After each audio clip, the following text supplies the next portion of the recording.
Hi friends, ടെക്കോണർ Malayalam ചാനലിലേക്ക് എല്ലാവർക്കും സ്വാഗതം.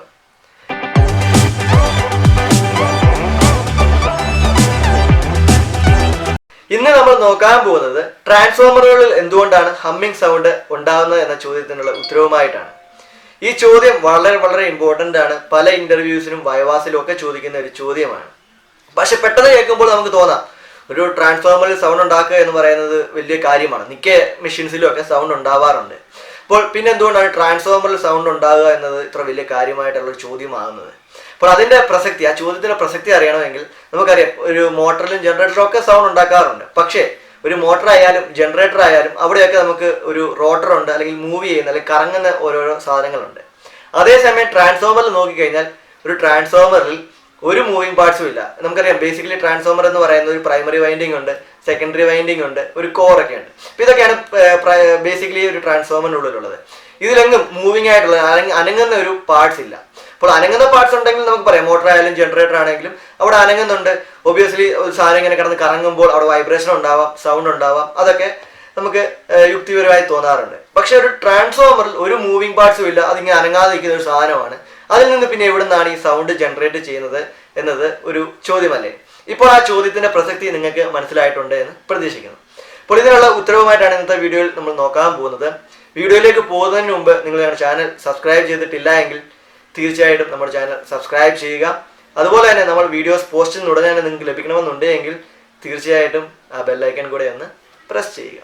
അപ്പോൾ ട്രാൻസ്ഫോമറുകളിൽ എന്തുകൊണ്ട് ഹമ്മിങ് സൗണ്ട് ഉണ്ടാകുന്നു എന്ന് ആരെങ്കിലും നിങ്ങളോട് ചോദിച്ചു കഴിഞ്ഞാൽ നിങ്ങൾക്ക് ഒറ്റ വാക്കിൽ ഒരു ഉത്തരം പറയാനാണെങ്കിൽ നിങ്ങൾക്ക് മാഗ്നെറ്റോസ്ട്രിക്ഷൻ എന്ന് പറഞ്ഞ് നിങ്ങൾക്ക് അതിനൊരു ഉത്തരം പറയാൻ സാധിക്കും. അപ്പോൾ ഇതിന്റെ ഉത്തരം എന്ന് പറയുന്നത് മാഗ്നെറ്റോസ്ട്രിക്ഷൻ തന്നെയാണ്. അപ്പോൾ എന്താണ് മാഗ്നെറ്റോസ്ട്രിക്ഷൻ എന്ന് നമുക്കറിയണ്ടേ? അപ്പോൾ മാഗ്നെറ്റോസ്ട്രിക്ഷൻ എന്ന് പറഞ്ഞു കഴിഞ്ഞാൽ ഒന്നുമില്ല, ഇത് നമ്മുടെ ജൂൾസ്, നമ്മുടെ സയന്റിസ്റ്റ് ആയ ജൂൾസ് ആണ് ഇത് തിരിച്ചറിയുന്നത്. കണ്ടുപിടിച്ചു എന്ന് ഞാൻ പറയുന്നില്ല, കാരണം ഇത് ഓൾറെഡി ഉള്ള ഒരു പ്രതിഭാസമായിരുന്നു. അതിനെ തിരിച്ചറിഞ്ഞതാണ് നമ്മുടെ ജൂൾസ് എന്നൊരു സയന്റിസ്റ്റ്.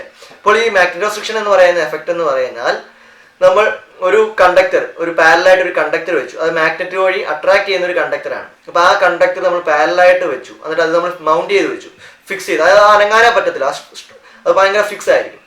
അതുപോലെ തന്നെ നമ്മൾ രണ്ട് സ്ട്രോങ് മാഗ്നറ്റുകളും ഉണ്ട്, അപ്പുറത്തും ഇപ്പുറം വെക്കുകയും ചെയ്തു. രണ്ട് മാഗ്നറ്റ്, അതിന് നടുക്ക് നമ്മുടെ ഈ കണ്ടക്ടർ പാരലായിട്ടിരിക്കുന്നു. അപ്പോൾ നമുക്കറിയാം, മാഗ്നറ്റിന് നീങ്ങാൻ പറ്റില്ല, നമ്മുടെ കണ്ടക്ടറിന് നീങ്ങാൻ പറ്റില്ല, എല്ലാം ഫിക്സ് ചെയ്ത് വെച്ചിരിക്കുകയാണ് ടൈറ്റ് ആയിട്ട്. അപ്പോൾ അങ്ങനെയുള്ളൊരു സമയത്ത് നല്ല മാഗ്നറ്റിക് ഫ്ലക്സ് ഇങ്ങനെ ഇതിനെ കട്ട് ചെയ്തുകൊണ്ടേയിരിക്കും, ഇവിടെ അട്രാക്റ്റീവ് റിപ്പൾസീവ് ഫോഴ്സ് ഇങ്ങനെ ജനറേറ്റ് ചെയ്തുകൊണ്ടിരിക്കുകയാണ്. അപ്പോൾ അതിൻ്റെ ഒരു ആഫ്റ്റർ എഫക്റ്റ് ആയിട്ട് നമ്മുടെ ഈ കണ്ടക്ടറിന്റെ ഡയമെൻഷൻ ചേഞ്ച് ആകും, അല്ലെങ്കിൽ ലെങ്ത് കൂടുകയും കുറയുകയും ചെയ്യാനുള്ള ചാൻസ് ഉണ്ട്. അപ്പോൾ ആ ഒരു പ്രതിഭാസത്തെയാണ് നമ്മൾ മാഗ്നെറ്റോസ്ട്രിക്ഷൻ എന്ന് പറയുന്നത്. അപ്പോൾ ഈ മാഗ്നെറ്റോസ്ട്രിക്ഷൻ എന്ന എഫക്റ്റ് തന്നെ നമ്മുടെ ട്രാൻസ്ഫോമറിലും ഉണ്ടാവുന്നുണ്ട്. അപ്പോൾ അതുകൊണ്ടാണ് ട്രാൻസ്ഫോമറിൽ ഒരു ഹമ്മിങ് സൗണ്ട് ഉത്ഭവിക്കുന്നത്. അപ്പോൾ ട്രാൻസ്ഫോമറിൽ എങ്ങനെയാണ് മാഗ്നെറ്റോസ്ട്രിക്ഷൻ എന്ന് മനസ്സിലാക്കാൻ നമ്മൾ മുമ്പേ പറഞ്ഞു, ഒരു പ്രൈമറി വൈൻഡിങ് ഉണ്ട്, സെക്കൻഡറി വൈൻഡിങ് ഉണ്ട്, ഒരു കോർ ഉണ്ട്. അപ്പോൾ ഈ കോർ എന്ന് പറയുന്നത് നമുക്കറിയാം ഫെറോ മാഗ്നറ്റിക് മെറ്റീരിയൽ കൊണ്ടാണ് ഉണ്ടാക്കിയിരിക്കുന്നത്. ഇപ്പോൾ ഈ വൈൻഡിങ്ങിലൂടെ നമ്മൾ പ്രൈമറി വൈൻഡിങ്ങിൽ സപ്ലൈ വരുമ്പോൾ അതൊരു ഫ്ലക്സ് ഉണ്ടാക്കും. അത് നമ്മുടെ കോറിലും സെക്കൻഡറി വൈൻഡിങ്ങിലും കട്ട് ചെയ്യുകയും അതിനടിസ്ഥാനമായിട്ട് ഒരു പവർ, ഈ പവർ ചേഞ്ച് ആകുന്നില്ല, വോൾട്ടേജും കറണ്ടും വേരിയേഷൻ ചെയ്ത് സെയിം ഫ്രീക്വൻസിയിൽ ഒരു പവറാണ് നമ്മുടെ സെക്കൻഡറിയിൽ ഉണ്ടാകുന്നത് ട്രാൻസ്ഫോമറിൽ. അപ്പോൾ ഈ സമയത്ത് നമ്മൾ പറഞ്ഞു ഫ്ലക്സ് ഇങ്ങനെ കട്ട് ചെയ്തുകൊണ്ടിരിക്കുകയാണ് നമ്മുടെ കോറിനെ.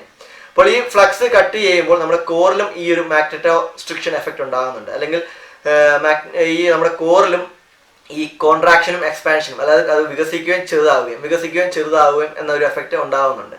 നമുക്കറിയാം, ഫെറോ മാഗ്നറ്റ്, നമ്മുടെ കോർ എന്ന് പറയുന്ന ഒറ്റ ഒരു മെറ്റീരിയൽ അല്ല, നമ്മൾ ചെറിയ പ്ലേറ്റ് പോലെ ഉണ്ടാക്കിയിട്ട് അത് ലാമിനേറ്റ് ചെയ്ത് വെച്ചിരിക്കുകയാണ് നമ്മുടെ ലോസ് ഒക്കെ ഒഴിവാക്കാൻ വേണ്ടി. അതുകൊണ്ട് തന്നെ നമ്മുടെ ഈ ലാമിനേറ്റഡ് കോറിൽ ഈ മാഗ്നെറ്റോസ്ട്രിക്ഷൻ എഫക്റ്റ് മൂലം നമുക്കറിയാം, നമ്മുടെ സപ്ലൈ എന്ന് പറയുന്നത് ഓൾട്ടർനേറ്റിംഗ് ആണ്, ഓൾട്ടർനേറ്റിംഗ് കറണ്ടും ഓൾട്ടർനേറ്റിംഗ് വോൾട്ടേജുമാണ് നമുക്ക് വരുന്നത്. അതുകൊണ്ട് തന്നെ അവിടെ ഉണ്ടാകുന്ന ഫ്ലക്സ് എന്ന് പറയുന്നത് ഓൾട്ടർനേറ്റിംഗ് ആണ്, ഒരു പോസിറ്റീവ് ഹാഫ് സൈക്കിൾ കാണും, ഒരു നെഗറ്റീവ് ഹാഫ് സൈക്കിൾ കാണും.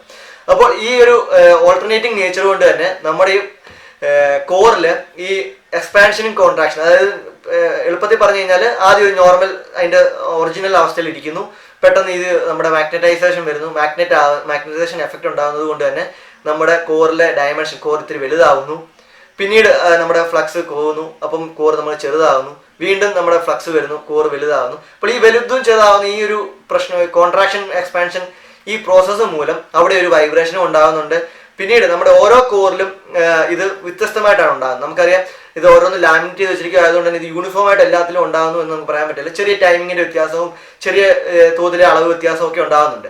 അതുകൊണ്ട് തന്നെ അൺഈവൻ ആയിട്ട് ഒരു വ്യത്യസ്തപരമായിട്ട് ഒരു മാഗ്നറ്റോസ്ട്രിക്ഷൻ എഫക്റ്റ് ആണ് നമ്മുടെ ട്രാൻസ്ഫോമർ ഉണ്ടാകുന്നത്. അതുകൊണ്ട് തന്നെ ഒരു അൺഈവൻ സൗണ്ട്, ഒരു ഡിസ്റ്റർബിംഗ് സൗണ്ട് എന്ന രീതിയിലേക്ക് ഒരു സൗണ്ട് ഉത്ഭവിക്കുന്നത്. ഓരോ കോറിലും ഈ ഒരു എക്സ്പാൻഷൻ ഇതുണ്ടാകുമ്പോൾ വലുതാവുന്നു, ചെറുതാവുന്നു, വലുതാവുന്നു, ചെറുതാവുന്നു. അപ്പോൾ ഇതെല്ലാം അടുക്കി വെച്ചിരിക്കുമ്പോൾ ഓരോ കോറിലും ഇങ്ങനെ വലുതും ചെറുതും ആകുന്ന ഒരു അവസ്ഥ മൂലം ഉണ്ടാകുന്ന ഒരു ആഫ്റ്റർ എഫക്റ്റ് ആണ് ഈ ഹമ്മിങ് സൗണ്ട് എന്ന് പറയുന്നത്.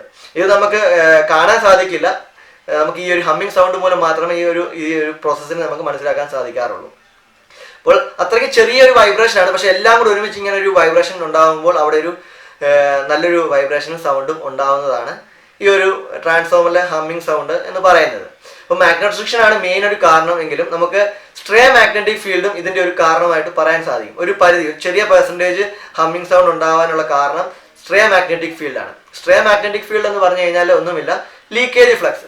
നമ്മളൊക്കെ അറിയാം, നമ്മുടെ പ്രൈമറിയിൽ ഉണ്ടാകുന്ന ഫ്ലക്സ് മുഴുവനായിട്ട് നമ്മൾ സെക്കൻഡറിയിലും കോറിലും കട്ട് ചെയ്യുന്നില്ല. ചിലത് നമ്മുടെ വൈൻഡിങ്ങിന്റെ ഇൻസുലേഷനിലും ട്രാൻസ്ഫോമർ ഓയിലും ഒക്കെ കട്ട് ചെയ്ത് ലീക്കേജ് ആയി പോകാറുണ്ട്. അപ്പോൾ ആ ലീക്കേജ് ഫ്ലക്സ് മൂലവും അവിടെ ഒരു ഹമ്മിങ് സൗണ്ട് ഉണ്ടാവാറുണ്ട്. അപ്പോൾ പൊതുവായിട്ട് പറയുമ്പോൾ നമുക്ക് രണ്ട് കാരണമാണ് ഒരു ഹമ്മിങ് സൗണ്ട് ട്രാൻസ്ഫോമർ ഉണ്ടാകാനുള്ള, ഒന്ന് മാഗ്നറ്റോസ്ട്രിക്ഷനും ഒന്ന് സ്ട്രേ മാഗ്നറ്റിക് ഫീൽഡും. പക്ഷെ മെയിൻ റീസൺ എന്ന് പറയുന്നത് മാഗ്നറ്റോസ്ട്രിക്ഷൻ എന്ന എഫക്റ്റ് ആണ്. അപ്പോൾ എല്ലാവർക്കും ഇതിന്റെ ഒരു ബേസ് മനസ്സിലായി എന്ന് പ്രതീക്ഷിക്കുന്നത് എന്തുകൊണ്ടാണ് ട്രാൻസ്ഫോമർ ഹമ്മിങ് സൗണ്ട് ഉണ്ടാകുന്നത്. ഇനി ഇതിന്റെ പ്രതിവിധിയായിട്ട് നോക്കിക്കഴിഞ്ഞാൽ നമുക്കറിയാം, ഒരു മെഷീനും നമുക്ക് 100% എഫിഷ്യൻ്റ് ആയിട്ട് ഉണ്ടാക്കാൻ സാധിക്കില്ല. അതുകൊണ്ട് തന്നെ ഈ എത്ര നമ്മൾ ലാമിനേറ്റ് ചെയ്താൽ ഈ കോറിന്റെ ഒക്കെ ഒരു വ്യത്യാസം ഉണ്ടാവും, അല്ലെങ്കിൽ 93% ഓഫ് എറർ അവിടെ ഉണ്ടാവാറുണ്ട്. അതുകൊണ്ട് തന്നെ ഈ ഹമ്മിങ് സൗണ്ട് ഇല്ലാതാക്കുക എന്ന് പറയുന്നത് നമുക്ക് പ്രാക്ടിക്കലി അത്ര എളുപ്പമല്ല. നമുക്ക് അല്ലെങ്കിൽ ഇതിന്റെ മെറ്റീരിയൽ, മാഗ്നറ്റൈസേഷന്റെ മെറ്റീരിയൽ മാറ്റേണ്ടി വരും. പക്ഷെ അത് മാറ്റുമ്പോൾ നമ്മുടെ വേറെ ഒരുപാട് പ്രോപ്പർട്ടീസ് മാറാൻ സാധ്യതയുള്ളതുകൊണ്ട് തന്നെ അത് നമുക്ക് പറ്റില്ല. പിന്നീട് ഈ ഒരു മാഗ്നറ്റിക് അല്ലെങ്കിൽ മാഗ്നറ്റോസ്ട്രിക്ഷൻ എന്ന എഫക്റ്റ് ഡിപ്പെൻഡ് ചെയ്യുന്നത് നമ്മുടെ ഫ്ലക്സിന്റെ ഇന്റൻസിറ്റിയാണ്. നമ്മൾ നല്ല രീതിയിൽ ഫ്ലക്സ് കൊടുക്കുകയാണെങ്കിൽ നല്ല രീതിയിൽ അവിടെ ഒരു സൗണ്ട്, വൈബ്രേഷൻ, ഹമ്മിങ് സൗണ്ട് ഉണ്ടാവും. ചെറിയ രീതിയിലാണ് ഫ്ലക്സ് കൊടുക്കുന്നത് എങ്കിൽ നമുക്ക് അതും ചെറിയ രീതിയിലുള്ള ഹമ്മിങ് സൗണ്ട് ആയിരിക്കും ഉണ്ടാവുക. പക്ഷെ എന്നും പറഞ്ഞ് നമുക്ക് അതിന്റെ ഫ്ലക്സ് ഇന്റൻസിറ്റി മാറ്റി ചെറുതായിട്ട് കൊടുക്കാനൊന്നും പറ്റില്ല. നമുക്ക് കോൺസ്റ്റന്റ് പവർ വേണം, ഫ്രീക്വൻസി സെയിം വേണം. അതുകൊണ്ട് തന്നെ നമുക്ക് അതും പോസിബിൾ അല്ല. പിന്നീട് ഞാൻ പറഞ്ഞു, ഇത് ഒരു AC ഓൾട്ടർനേറ്റിംഗ് ആയതുകൊണ്ട് തന്നെ ഒരു പോസിറ്റീവ് ഹാഫ് സൈക്കിളും ഉണ്ട്, നെഗറ്റീവ് ഹാഫ് സൈക്കിളും ഉണ്ട്. അതായത് ഒരു ഫുൾ സൈക്കിളിൽ തന്നെ 2 തവണ നമുക്ക് ഈ ഒരു കോൺട്രാക്ഷൻ എക്സ്പാൻഷൻ അതായത് പോസിറ്റീവ് ഹാഫ് സൈക്കിൾ ഒന്ന് വലുതായി ചെറുതായി, പിന്നെ നെഗറ്റീവ് ഹാഫ് സൈക്കിൾ വരുമ്പോൾ അവിടെയും വലുതായി ചെറുതായി. അതായത് 50 ഹെർട്സ് ഫ്രീക്വൻസി ഉള്ള സപ്ലൈ ആണെങ്കിൽ ചിലപ്പോൾ 100 തവണ ഒരു കോറിൽ ആ എഫക്റ്റ് ഉണ്ടാവുന്നുണ്ട് ഒരു സൈക്കിളിൽ. അപ്പോൾ ഇതാണ് ഇതിന്റെ ഒരു എഫക്റ്റ് എന്ന് പറയുന്നത്. അപ്പോൾ ഇങ്ങനൊരു സാധനം നമുക്ക് കുറയ്ക്കാൻ ബേസിക്കലി ഡിസൈനിൽ നമുക്ക് ഭയങ്കര പാടാണ്. പിന്നീട് ഇതിന്റെ എഫക്റ്റ്, ഈ സൗണ്ട് എത്രമാത്രം നമുക്ക് ഡിസ്റ്റർബിങ് അല്ലാതാക്കാം എന്നത് നമുക്ക് ചെയ്യാൻ സാധിക്കുന്നതാണ്. അതിനുവേണ്ടി നമ്മൾ ചെയ്യാം, നല്ല സ്ട്രോങ് ബേസിൽ അല്ലെങ്കിൽ നല്ല സ്ട്രോങ് പ്ലാറ്റ്ഫോമിൽ കോൺക്രീറ്റ് ഒക്കെ ഇട്ട് അവിടെ നമ്മൾ ട്രാൻസ്ഫോമർ ഫിറ്റ് ചെയ്യുകയാണെങ്കിൽ നമുക്കൊരു പരിധി വരെ ഇതിന്റെ സൗണ്ട് സ്പ്രെഡ് ചെയ്യുന്നത് അല്ലെങ്കിൽ ചെതറുന്നത് നമുക്ക് കുറയ്ക്കാൻ സാധിക്കും. അല്ലെങ്കിൽ നമ്മൾ ഒന്ന് ആലോചിച്ച് നോക്കുക, ചെറിയ സ്ട്രോങ് അല്ലാത്തൊരു ബേസിലാണെങ്കിൽ ഈ വൈബ്രേഷൻ മൂലം തന്നെ ഇതിന്റെ ബേസും ചെറുതായിട്ട് അനങ്ങാൻ തുടങ്ങും, അതും ഒരു സൗണ്ട് ഉണ്ടാക്കും. അപ്പൊ അത് സൗണ്ട് ഇരട്ടിക്കാനുള്ള ചാൻസ് ഉണ്ട്. പിന്നീട് ട്രാൻസ്ഫോമറിലെ നട്ട്സും സ്ക്രൂസും ഒക്കെ നമ്മൾ നല്ല രീതിയിൽ തന്നെ ടൈറ്റ് ചെയ്യുക. ഇല്ലെങ്കിൽ ഈ ചെറിയ വൈബ്രേഷൻ മൂലം അതും വൈബ്രേറ്റ് ചെയ്ത് നമ്മുടെ നട്ട്സും ഇതൊക്കെ കൂടെ വൈബ്രേറ്റ് ചെയ്യുമ്പോൾ രണ്ടും കൂടെ ഉണ്ടാക്കുന്ന സൗണ്ട് എന്ന് പറയുന്നത് നല്ല രീതിയിൽ കൂടാനുള്ള ചാൻസ് ഉണ്ട്. അപ്പൊ അങ്ങനെ നമുക്ക് ഇതിന്റെ സൗണ്ടുകൾ അല്ലെങ്കിൽ ഹമ്മിങ് സൗണ്ട് കുറയ്ക്കാൻ സാധിക്കും. അപ്പോൾ ഇങ്ങനത്തെ ചെറിയ മെത്തേഡ്സ് വഴി നമുക്ക് ഹമ്മിങ് സൗണ്ട്സ് ഉണ്ടായത് സ്പ്രെഡ് ചെയ്യാതെ കുറയ്ക്കാൻ സാധിക്കും എന്നതാണ് ഇതിന്റെ ഒരു സത്യം. അപ്പോൾ ഇന്നത്തെ വീഡിയോ എല്ലാവർക്കും ഇഷ്ടപ്പെട്ടിട്ടുണ്ടെന്ന് പ്രതീക്ഷിക്കുന്നു. ഈ വീഡിയോ ഇഷ്ടപ്പെട്ടിട്ടുണ്ടെങ്കിൽ തീർച്ചയായിട്ടും നമ്മുടെ ചാനൽ സബ്സ്ക്രൈബ് ചെയ്യുക, സപ്പോർട്ട് ചെയ്യുക. Thank you.